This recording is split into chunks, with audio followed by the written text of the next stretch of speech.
कुम्हरार विधानसभा में आपने घूमने का काम किया, क्या क्या मूलभूत सुविधा जो रहना चाहिए वो नहीं दिखाई दिया? एक्चुअली जैसा रहना चाहिए वैसा है नहीं, सब रोड टूटी फूटी सड़कें हैं। रात में देखिए डंडा लेके चलना पड़ता है। डंडा पहले बूढ़े लोग लेके चलते थे, अब हम लोग जवान लोग डंडा लेके चलते हैं कि कहाँ किस गड्ढा में पैर नहीं पड़ जाए। सरकार को इतना फुर्सत नहीं है कि वो ज्ञान दे, कम से कम एक गाड़ी पर बताए कि भाई बिना मतलब के हॉर्न मत मारो, तुम्हारे आगे चलने वाले आदमी भी चल ही रहे हैं। तो युवाओं में तो कुछ समय लग जाएगा, इसलिए कि युवाओं को अभी वो लोग मिस रेल है, उसका एजुकेशन भी ठीक ढंग से नहीं हुआ, लेकिन फिर भी हम लोग देखेंगे जहाँ जहाँ भी हो सकते कैसे उसको इकट्ठा करने के बाद कहाँ कहाँ उसको हम लोग नौकरी में डाल सकते हैं। जो नौकरी योग है या जो रोजगार का चीज़ में है तो उसको मोटिवेट करेंगे, कार्यशाला बनवाएंगे।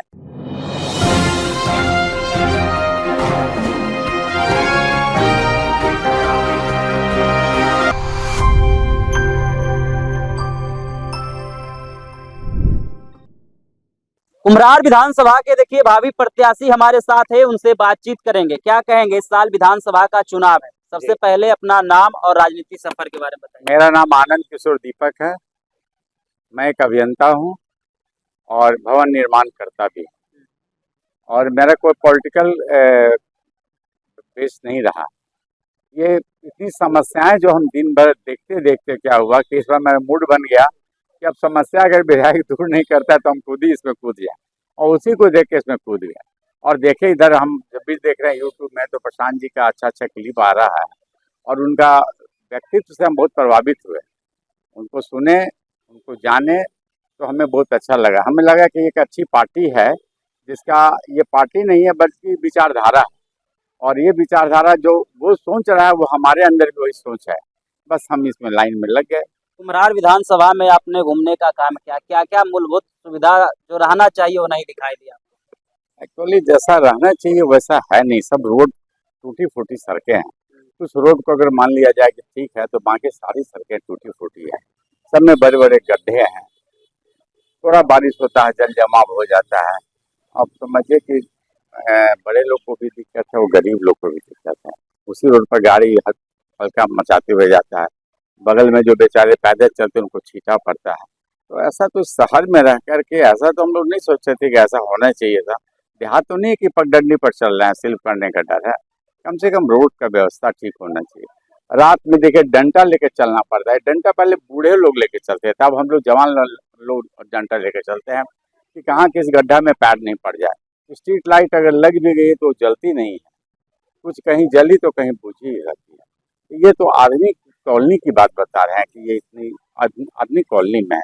कहीं भी जाते हैं, सब्जी मंडी हो चाहे जैसा भी जाते हैं, ऑटो टुक टुक स्टैंड, बेतरतीब ढंग से ट्रैफिक चिल मचा रहता है। किसी को मतलब कि सरकार को इतना फुर्सत नहीं है कि वो ज्ञान दे, कम से कम एक गाड़ी पर बताए कि भाई बिना मतलब के हॉर्न मत मारो, तुम्हारे आगे चलने वाले आदमी भी चल ही रहे हैं, तुम थोड़ा बर्दाश्त करो, तुम भी पीछे पीछे जाओ। तो इस तरह की बहुत सा न्यूसेंस क्रिएट हो रहा है, और मलिन बस्ती का भी वही पोजीशन है।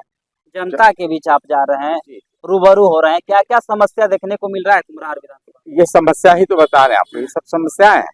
अब देखिए बगल से टीटीपीपी आ रहा है बिना मतलब का, तो यही तो समस्या है ना। किसी भी आदमी का मतलब इतना हॉस्पिटल है, वहाँ पर इतने रोगी हैं, और आप इस चीज़ को नहीं बता रहे हैं जनता को कि कैसे रहना चाहिए, तो ये भी तो समस्या है। विधायक का मतलब क्या होता है? जिसको विधि का ज्ञान हो। नहीं, विधायक का मतलब क्या होता है? जिसको विधि जो कानून होगा, तो कानून में सब चीज आता है कि किसी का भी निष्ठा का, किसी का ये हनन नहीं। आप रहिए, आप खुद भी ठीक से रहिए, दूसरे को भी रहने दीजिए। ये विधायक का काम होता है। कैसे रहेगा जबकि रोड ठीक नहीं रहेगा, बिजली नहीं रहेगी, नाली गली टूटा रहेगा, पढ़ाई की व्यवस्था नहीं रहेगी, तो इसका मतलब विधायक अपना काम तो किया नहीं। आप उम्मीदवार के तौर पे अपने आप को देख रहे हैं, आपकी पार्टी की मैनिफेस्टो क्या रहेगी और आपकी मैनिफेस्टो क्या रहेगी? हम अपनी मैनिफेस्टो तो अभी जस्ट बता दिया आपको कि ये सब चीज़ करेंगे, वैसे वैसे करेंगे जो विधायक के हाथ में रहता है। और इनका मैनिफेस्टो तो 5-6 पॉइंट इसमें है, जिसमें आपका शिक्षा है, स्वास्थ्य है, रोजगार है, वृद्ध लोग को जो 2,000 रुपया मंथ मिलना चाहिए वो है, दिव्यांग को मिलना चाहिए वो है, हर बच्चे को 15 साल तक ये सरकार शिक्षा देगी मुफ्त में। शिक्षा का मतलब नैतिक शिक्षा भी होगा, और ये शिक्षा भी होगा, आपका भौतिक शिक्षा भी होगा। तो क्योंकि यही हमारा जो बच्चे जो है सो हमारा स्तंभ है, हमारे समाज के। अगर ये अच्छे से पढ़ लिख गए तो ये चीज़ ठीक हो जाएगा। हम लोग अच्छा अगर देखते हैं, हमारे पास ज़मीन काफ़ी है, पहले भी बहुत सारी फैक्ट्रियाँ थी जो गलत नीति के चलते बंद हो गई है। उस फैक्ट्री को हमारा सरकार चाहेगा चलवाना। जब फैक्ट्री चालू होगा तो हम लोग भी तो प्रोडक्शन कर सकते हैं। हमारा आदमी जाकर बाहर स्टेट में यही काम करता है, वही काम यहाँ भी कर सकता है, यहाँ भी प्रोडक्ट बन सकता है, फैक्ट्री यहाँ भी चल सकती है। हमारे यहाँ भी बिजली है, 24 घंटे बिजली रहती है। तो जब यहाँ फैक्ट्री चालू हो जाएगी तो रोजगार की समस्या भी दूर हो जाएगी। पुरानी पार्टियां भी मैदान में है, चाहे वो बीजेपी। अगर आप विधायक के तौर पे जीतते हैं तो 100 दिन के अंदर युवाओं के लिए क्या करेंगे और अपने क्षेत्र के लिए क्या करेंगे? देखिए, युवाओं में तो कुछ समय लग जाएगा, इसलिए कि युवाओं को अभी वो लोग मिस रेल है, उसका एजुकेशन भी ठीक ढंग से नहीं हुआ, लेकिन फिर भी हम लोग देखेंगे जहाँ जहाँ भी हो सकते कैसे उसको इकट्ठा करने के बाद कहाँ कहाँ उसको हम लोग नौकरी में डाल सकते हैं। जो नौकरी योग है या जो रोजगार का चीज़ में है तो उसको मोटिवेट करेंगे, कार्यशाला बनवाएंगे, लड़कियों को जोड़ेंगे, जिसको जिस चीज़ में मन है उसी चीज़ में उसको ट्रेनिंग दिया जाएगा और उसको लोन वगैरह दिलाकर उसको स्थापित करवाना चाहेंगे। अपने क्षेत्र की समस्याओं को कैसे समाधान? बड़ी बड़ी फैक्ट्रिया में क्या होता है, बड़े बड़े चीज़ बनते हैं, उसके साथ में छोटी छोटी चीज़ से वो बड़ी चीज़ बनती है। तो बहुत छोटे छोटे चीज़, कोई गाड़ी बनती है तो उसमें कोई पार्ट्स बनाता है, कोई इंजन बनाता है, कोई गियर बनाता है। तो ये छोटे छोटे उद्योग हम लोग ऐसे लड़कों को देंगे जो कुछ उसके बगल में जमीन तो वो कर सकते हैं और उससे 2 पैसा कमा भी सकते हैं और फैक्ट्री का निर्माण में सहयोग भी कर सकते हैं। आप अपने क्षेत्र के समस्याओं को उससे कैसे समाधान दिलाएंगे? हमारी से हमको तो जाना पड़ेगा, वो देखना पड़ेगा कैसे कैसे काम। जैसे पहले प्राथमिकता आपको मलिन बस्ती की ओर है, वहाँ जाएंगे, वहाँ देखें, हम 2-4 विजिट किए हैं, देखते हैं स्कूल टूटा हुआ है, उसमें 2-4 बोरी सीमेंट और 2-4 बोरा अगर रेत मिल जाता है तो प्लास्टर हो जाएगा, नहीं तो छत टूटने का डर रहता है। बच्चे का बेंच वगैरह टूटा हुआ उसको बनवाना पड़ेगा। शिक्षिका जो है तो खिचड़ी बनाने पर ज़्यादा ध्यान देती है, उनको बताएंगे, मनोवैज्ञानिक उनको डालेंगे, नहीं तुम बच्चे को पढ़ाओ, बच्चे को पढ़ाना जरूरी है।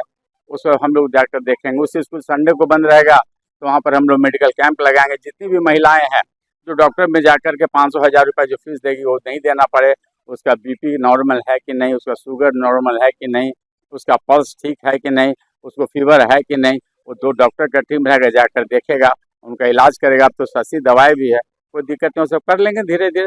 पहले काम तो शुरू होने दीजिए, काम ही नहीं शुरू हुआ, इस काम को शुरू करना है। पहले कुछ चलने दी, एक सीढ़ी चढ़ेंगे तभी हम जाके छत पर पहुंचेंगे। हम एक सीढ़ी का इंतजार करें, वो सीढ़ी मेरे सामने आए और अब काम स्टार्ट कर दें। देखिए, आनंद किशोर थे एक तरफ, जहां प्रशांत किशोर बिहार बदलाव यात्रा पर निकले हुए हैं, तो ये भी अपने कुम्हरार विधानसभा क्षेत्र से तैयारी कर रहे हैं। उन्होंने ये भी कहा कि जो जो समस्या है उस समस्या से हम लोगों को निजात दिलाएंगे। अगर हम सरकार में आते हैं या हम विधायक बनते हैं तो युवाओं के रोजगार पर भी हम प्राथमिकता देंगे। बाकी बात इस वीडियो के माध्यम से आप क्या सोचते हैं, अपनी राय कमेंट में दें और ऐसे ही खबरों से अपडेट होने के लिए देखते रहिए पटना प्राइम।